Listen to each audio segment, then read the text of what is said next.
আমাদের নারীর উন্নয়নের জন্য তিনি কাজ করেছেন, শিশুদের উন্নয়নের জন্য শিশু পার্ক, শিশু একাডেমি, টিভিতে নতুন কবি অনুষ্ঠান কি না করেছেন। এটা সবই ৭ই নভেম্বরের পরে।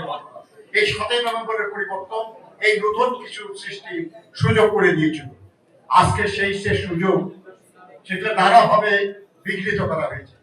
উন্নয়ন এবং অগ্রগতির যে ধারা, সেই ধারাকে ব্যাহত করা হয়েছে নানাভাবে। শহীদ জিয়াকে হেয় করার চেষ্টা করা হয়েছে, সম্ভব হয় না কিন্তু চেষ্টা হয়েছে।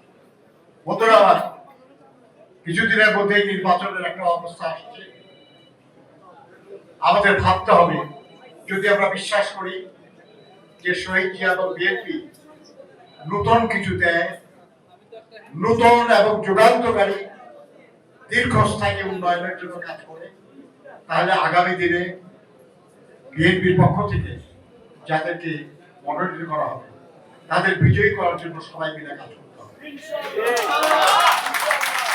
আমার মনে রাখবেন একটা জিনিস, সুযোগ খুব বারবার আসে না। ৩১ দফার যে কর্মসূচি ঘোষণা করা হয়েছে আপনারা নিশ্চয়ই দেখেছেন, সেখানে সব শ্রেণী পেশার মানুষের কথা বলা আছে, শ্রমিকদের কথা বিশেষ করে বলা আছে।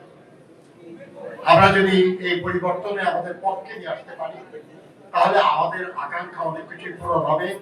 যেগুলো শহীদ জিয়া শুরু করেছিলেন, আমরা সেটা শেষ করার চেষ্টা করতে পারব।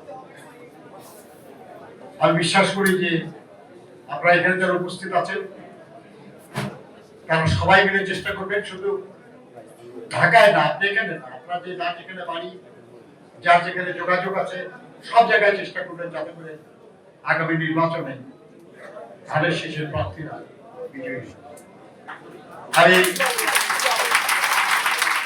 ধন্যবাদ জানাই জাতীয়তাবাদী শ্রমিক দলকে আজকের এই চমৎকার অনুষ্ঠানের আয়োজন করার জন্য।